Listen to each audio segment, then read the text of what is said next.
Do you know, if you study people who are at the pinnacle of anything, you recognize that to get there, motivation was maybe 1% of the formula. Maybe.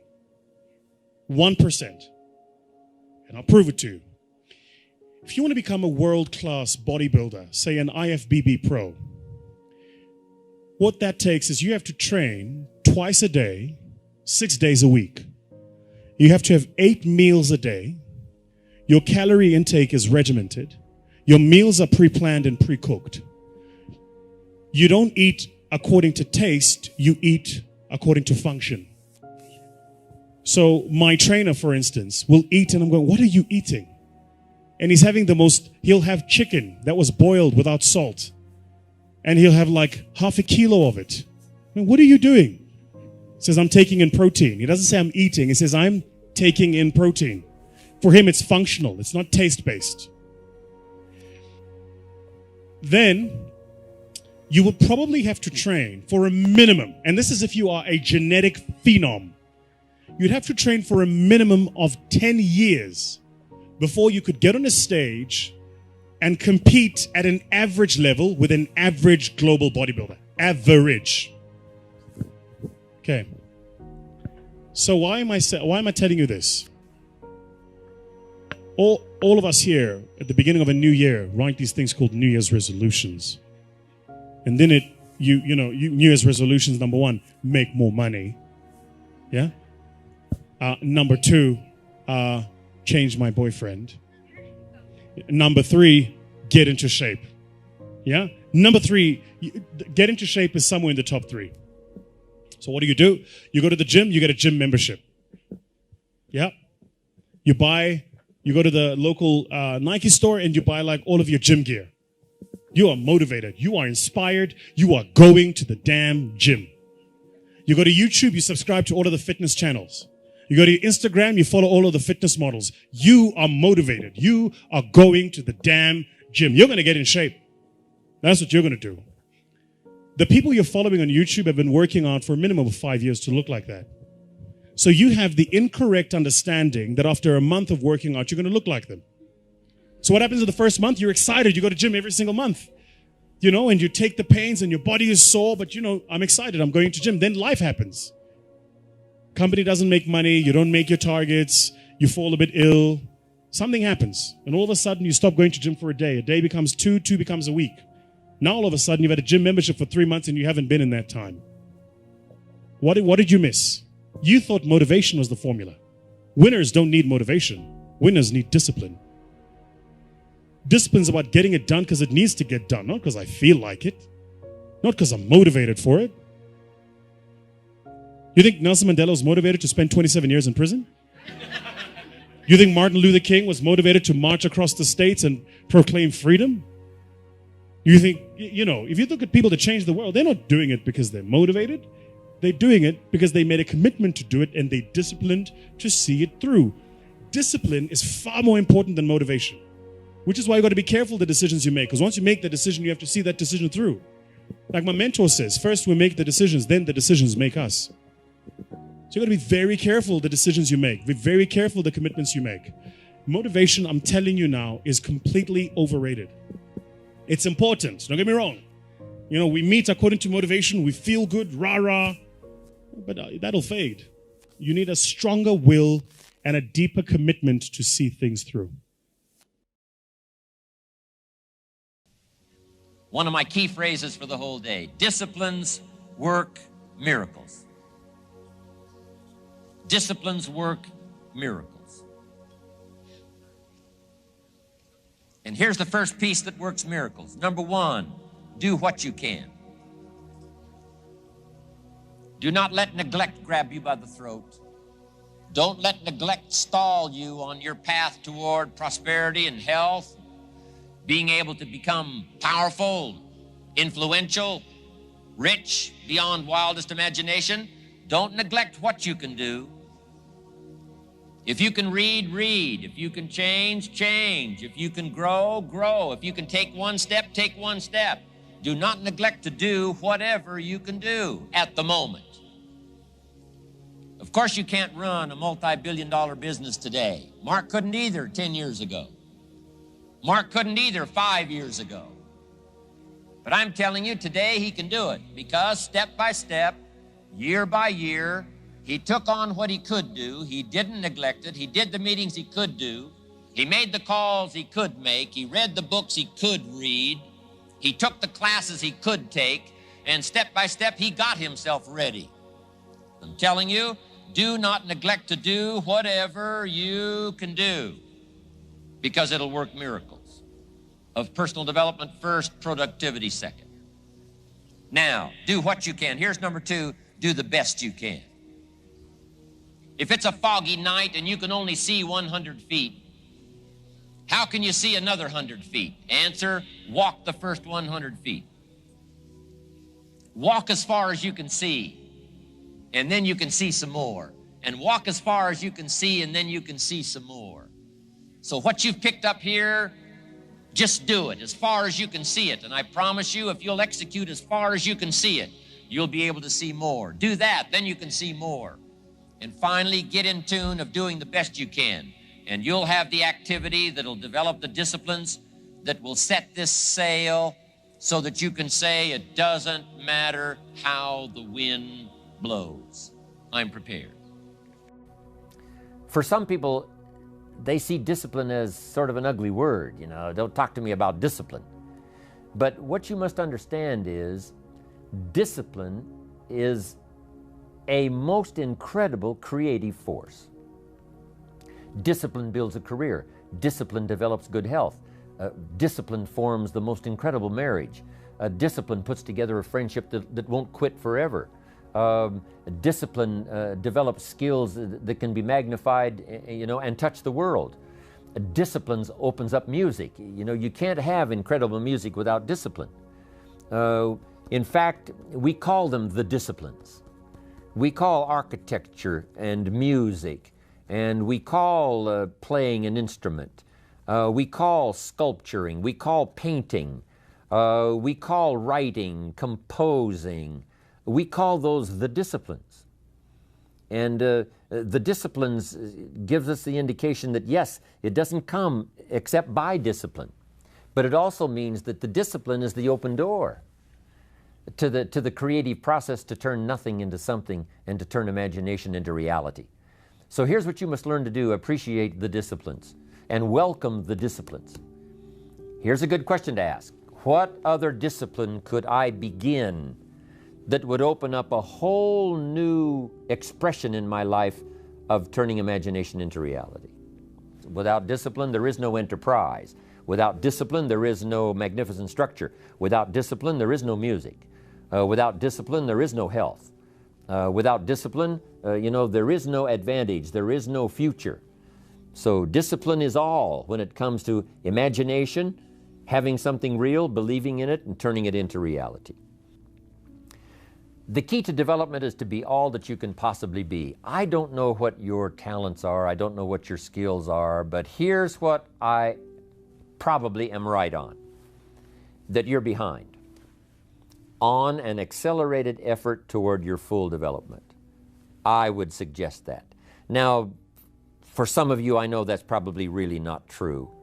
But even as I look at my own life, because, I'm tempted to procrastinate just like everybody else. I should have written 30 books by now. I've only written 4 or 5. I should have done a lot of things, but I haven't. I got distracted, and all of us, have these challenges. But what could I become? What could I become? I had one of my dearest friends. I've lost him. He died at age 53. One day, and he drank a little too much. David drank a little too much, but he did all kinds of things. He was a builder, and he was a dreamer, and he did a lot of things. But his drinking sort of kept him in a fog for like years and years. About 6 years ago, he was sitting at the yacht club, and he was in a fog, and suddenly it occurred to him, I wonder what I could have accomplished all these years if I hadn't have been in this sort of foggy state. And he said that did it. And the last 6 years before he died, he was free. And he accomplished some incredible things that last 6 years. Being all that you can be and not let habits drag you down, not let things, sidetrack you from the full development of what you have the capable of being. What all could your heart encompass if you really had the chance and you really had the disciplines and really got to it? What could you really become? What could you earn? How healthy could you really be? How many books could you write? How many poems could you write? So here's what I would ask of you. If you feel that you're a little bit stalled, wherever you are in your progress, I'm asking you to correct that. I'm asking you to see if you can't possibly be on a more accelerated track toward your possibilities and your full development. Here's what life is all about: to become all that we can possibly be. The full development of all of your potential, that's number one. Number two is the wise use of all of your resources. That's what life is all about. Discipline. If there is a magic word that stands out above all the rest, this is the one: discipline. Discipline is the bridge between thought and accomplishment, the bridge between inspiration and value achievement, the bridge between necessity and productivity. Remember, all good things are upstream. The passing of time takes us adrifting, and drifting only brings us the negative, the disastrous, the disappointment, and the failure. Failure is not a cataclysmic event. It is not generally the result of one major incident, but rather a long list of accumulated little failings. Failing in life is failing to think today, failing to act today, failing to care, to strive, to climb, to learn, to keep trying day by day. If your goal requires that you write 10 letters today and you write only 3, you are down 7 letters. If you want to make 5 calls and you only make 1, you are down 4 on calls. If your plan calls for saving $10 today and you save none, you're down $10 today. Now the danger is looking at an undisciplined day and concluding that no great harm has been done. It doesn't seem like such a bad day, but add up these days to make a year, and then add up those years to make a lifetime, and perhaps you can now see how repeating today's small failures can easily turn your life into a major disaster. Success, on the other hand, is just the same process in reverse. If you plan to make 10 calls and you end the day making 15, now you're up 5 calls. If you then get up a few on letters, move up the savings numbers, you can see what a massive difference it could make in a year, and what wealth and accomplishment awaits for a lifetime.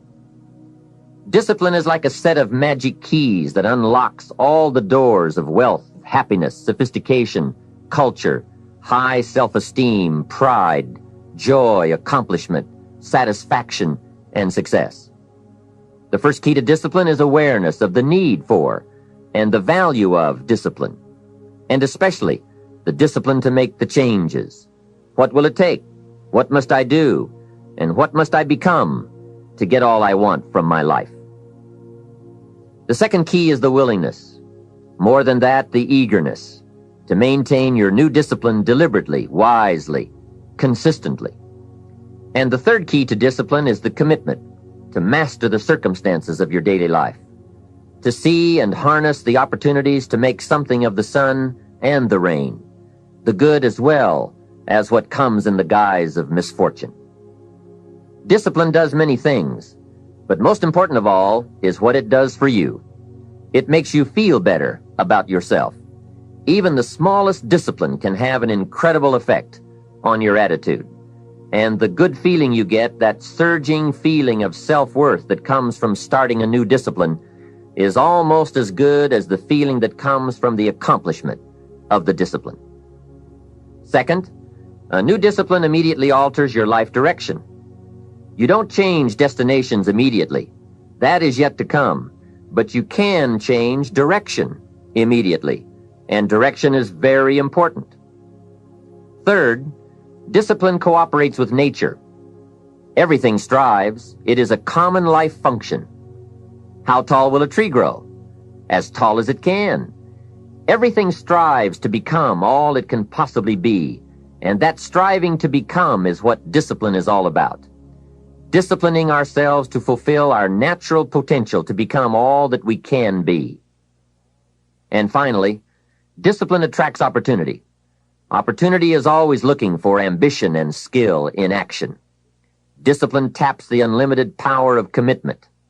The human will in action, driven by inspiration, enticed by desire, tempered by reason, guided by intelligence, can bring you to that high and lofty place called the good life. So start the new process. You can begin a new habit no matter how small it is. Small isn't important. Whether or not you start and whether or not you continue are all that is important. So to have a prosperous life, start a prosperity plan. To become wealthy, start a wealth plan. Remember, you don't have to be wealthy to have a wealth plan. A person with no means can have a rich plan. If you are ill, start a health plan. If you don't have energy, start an energy plan. If you don't feel good, start a feel-good plan. If you're not smart, start a smart plan. If you can't, start a can plan. If you haven't, start a have plan. Anyone can. Even a bad person can start hearing good messages and reading good books. Recognize that the start of the better life, the happy life, the wealthy life, is today. This is exciting. Both the process and the result can begin today. Start the new journey today. If you think of a new idea, today is the day to begin the discipline of putting that idea into action. Set this day up as a long, busy, exciting start for your new life. Get your first book for your new library today. Begin your new practice of setting goals today. Start clearing out a drawer of your new orderly desk today. Start eating an apple a day on your new health plan today.